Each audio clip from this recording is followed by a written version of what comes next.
Bonjour à tous, décor un peu spécial, je suis en Isère pour soutenir nos candidats aux élections législatives, également dans les Bouches-du-Rhône ce samedi.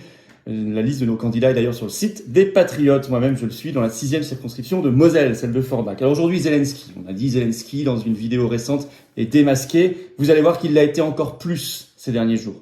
Démasqué dans ce qu'il appelle lui-même l'euro-atlantisme, ce qui fait qu'il n'apparaît pas comme une solution de paix. Et d'ailleurs, récemment, vous verrez, je vous parlerai de la Hongrie dans cette vidéo, de la Chine, de la Turquie, du terrain qui est très mauvais pour lui en ce moment. Depuis quelques jours, il s'est passé beaucoup de choses. Beaucoup de choses qui laissent penser qu'un rapport de force s'est dessiné en sa défaveur. Zelensky, ça panique. Zelensky, s'est démasqué. Zelensky, ça échoue. Et il n'est pas une solution de paix. Nous, depuis le premier jour, on se bat pour la paix. Moi, je pense beaucoup. Nous pensons aux populations civiles, notamment ukrainiennes, qui souffrent. Il faut que la paix soit là.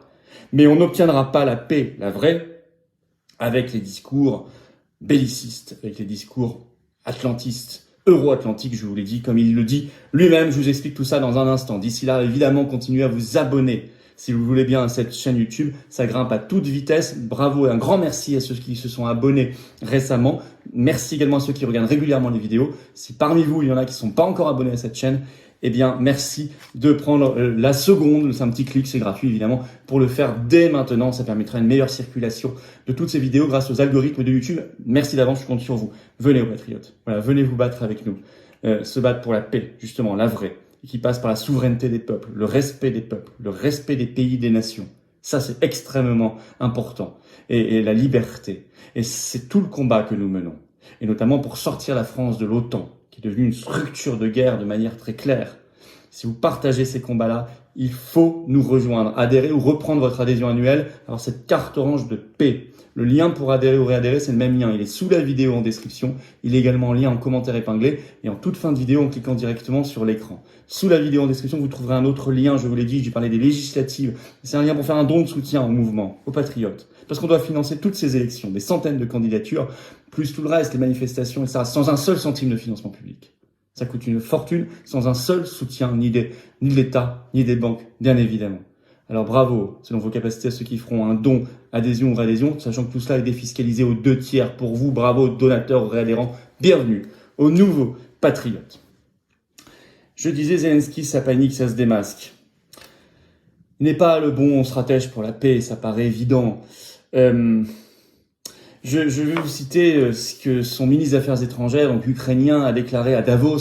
Je vous ai fait une vidéo spécialement sur Davos, sur cette chaîne hier. Il a déclaré le 25 mai. Il s'appelle Dmytro Kuleba. Et il a accusé l'OTAN, je cite, de ne strictement rien faire pour l'Ukraine. Mais il a salué, je cite, les décisions révolutionnaires de l'Union européenne. Tout ça depuis Davos. Et il a rappelé et souligné les aspirations, je cite, euro-atlantiques de l'Ukraine. Là, vous avez un condensé de mondialisme qui laisse penser qu'on ne peut pas avoir avec ces gens-là la paix. Quand il parle de décisions révolutionnaires de l'Union européenne, il parle par exemple de l'Union européenne qui prend la compétence d'envoyer des armes, ce qui est une décision dramatique et de type fédéraliste. Quand il parle de l'ancrage euro-atlantique de l'Ukraine, il parle de son adhésion à l'Union européenne et à l'OTAN, sous le parapluie américain. Quand il reproche à l'OTAN de ne strictement rien faire, cela signifie qu'il aimerait le déclenchement d'une guerre. Or, l'OTAN contre la Russie, c'est une guerre mondiale. C'est donc très irresponsable et ça n'est pas un propos de paix. Et en effet, ça tourne mal pour Zelensky. Je vais parler de la Hongrie. Article de BFM TV ce 26 mai, je cite, « La Hongrie bloque toujours l'embargo européen sur le pétrole russe. » Or, l'Union européenne, à travers par exemple la France, secrétaire d'État aux affaires européennes à l'époque Clément Beaune, pensait que ça allait être réglé il y a un mois. Pas du tout, la Hongrie tient bon. Et d'ailleurs, lors du sommet européen la semaine prochaine, les 30 et 31 mai à Bruxelles, eh bien Viktor Orban, qui dirige la Hongrie, le 24 mai a fait savoir que le sujet de cet embargo européen sur le pétrole russe ne serait même pas abordé, parce qu'il ne lâche pas. Il ajoute, cette sanction causerait, je cite, de graves problèmes d'approvisionnement en Hongrie. Cette position où il tient bon, où il met son veto, rend fou les eurogagas. On peut citer par exemple l'ancien ministre italien et député européen italien Sandro Gozi, très proche de Macron, qui déclare sur BFM TV ce 25 mai, je cite, « Nous sommes exposés au chantage de la Hongrie ». Et vous comprenez, à aparté, pourquoi le 9 mai à Strasbourg, Ursula von der Leyen et Macron ont tous deux réclamé la fin de l'unanimité sur tous les sujets dans l'Union européenne, c'est-à-dire la fin du droit de veto des États membres qui permettrait plus, par exemple, à la Hongrie de faire ce qu'elle fait en ce moment. Pensons bien à cela, c'est une question de souveraineté nationale. De toute façon, nous sommes pour le Frexit, que la France quitte l'Union européenne, bien évidemment. Mais autre blocage, ça tourne mal pour Zelensky. Cette fois, la Turquie, par rapport à l'adhésion que chacun pensait qu'elle allait faite déjà de la Suède et de la Finlande à l'OTAN. La Turquie met son veto, la Turquie membre de l'OTAN parmi les 30 membres dit non. À tel point que ce veto n'est pas retiré, à tel point que Macron en est contraint à défendre la souveraineté de la Suède et de la Finlande dans le discours, en disant c'est leur choix souverain de rejoindre l'OTAN, ce qui est hallucinant. Ainsi, comme le rapporte France 24 le 26 mai, Macron enjoint Erdogan à respecter le choix souverain, je cite Macron, de la Finlande et de la Suède. C'est assez cocasse. Il a eu effectivement un entretien téléphonique avec Erdogan, Premier ministre turc, le 26 mai.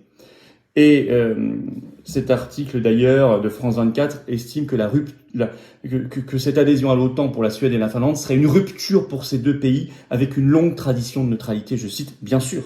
C'est ce qu'on appelle le remodelage mondialiste. Ces pays-là qui jamais n'ont adhéré, même pendant le pire de la guerre froide, à l'OTAN, cette fois-ci, le feraient. Ça s'appelle un grand remodelage mondialiste. Et nous devons en être conscients. Et ça n'est pas un projet de paix, bien évidemment. Le mondialisme est tout sauf un projet de paix. Mais sur le terrain, ça tourne mal aussi pour Zelensky. C'est ça qui est dramatique d'ailleurs pour la paix en général. Il n'est pas la bonne personne. Il n'a pas la bonne stratégie. Il le sait. Confère, article du Parisien ce 27 mai, je cite, « Guerre en Ukraine. Comment la Russie gagne du terrain malgré la résistance acharnée des Ukrainiens », écrit d'ailleurs le Parisien. Je cite toujours l'article. « Les forces russes se rapprochent chaque jour un peu plus de Severodonetsk, ville de 100 000 habitants dans l'est de l'Ukraine. » Je cite toujours le Parisien. « C'est une prise indispensable pour contrôler totalement le Donbass, région de l'Est. Dans la région, je cite toujours le Parisien, de Lugansk, les Russes avancent dans toutes les directions à la fois. » Ça, c'est ce que dit le gouverneur régional Sergueï Gaïdaï. Et même Le Monde ajoute dans un article ce 28 mai que, je cite, la localité de Liman serait passée sous contrôle russe. C'est ce qu'a déclaré le 27 mai la République séparatiste de Donetsk. Ça tourne mal pour Zelensky. Ça tourne mal pour les mondialistes. À tel point d'ailleurs qu'on doit y ajouter dans cette analyse la Chine, de plus en plus engagée en réalité aux côtés de la Russie.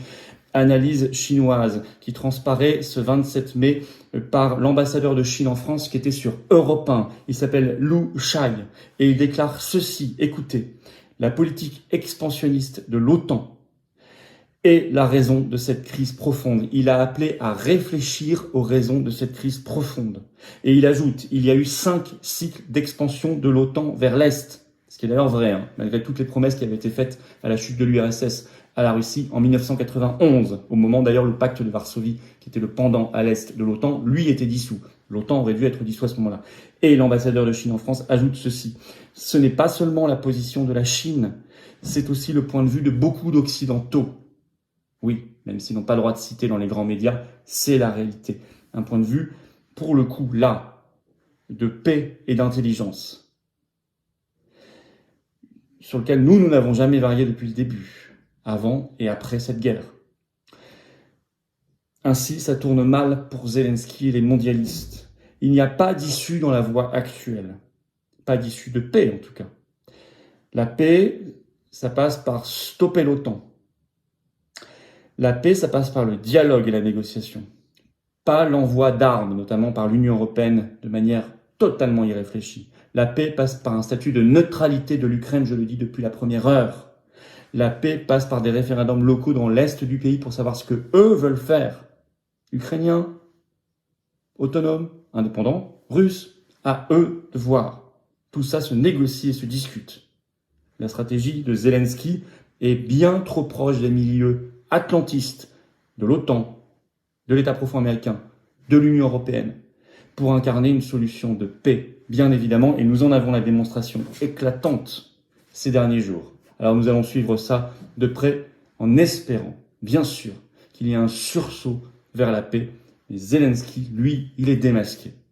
Et il est en grande difficulté, ça tourne mal pour lui. Voilà ce que je voulais vous dire aujourd'hui. Écoutez, faites circuler ces analyses, ces vidéos, parce que nous avons besoin de rétablir la vérité dans un déluge de propagande. Le meilleur moyen de faire circuler, vraiment, c'est de vous abonner à cette chaîne YouTube. Si ce n'est pas encore fait, un petit clic, une seconde, c'est gratuit. Un grand merci à ceux qui se sont parmi vous abonnés récemment et ceux qui vont le faire dès maintenant. Et puis venez vous battre pour la paix avec nous, aux patriotes. Voilà, avec cette carte orange de paix, je le dis et le redis parce que c'est la réalité. Vous avez vu nos aspirations, ce sont des aspirations de paix, de respect de la souveraineté des peuples et de respect de la France et de l'humanité. Le lien pour adhérer ou reprendre votre adhésion annuelle, c'est un seul lien. Il est sous la vidéo en description. Il est également en commentaire épinglé en toute fin de vidéo, maintenant là, dans quelques secondes en cliquant sur l'écran. Sous la vidéo en description, un lien également pour faire un don de soutien aux patriotes, pour aider au financement de des centaines, allez voir sur notre site, de candidatures aux élections législatives qui coûtent très cher. On doit tout prendre en compte. On finance tout, mais sans aucun soutien. Pas un euro d'aide publique, rien. Heureusement, il y a les donateurs, les adhérents et les réadhérents, sachant que tout cela est défiscalisé aux 2/3 pour vous. Un bravo donateurs et réadhérents, bienvenue, vraiment, du fond du cœur, aux nouveaux patriotes. Vive la paix, vive la France.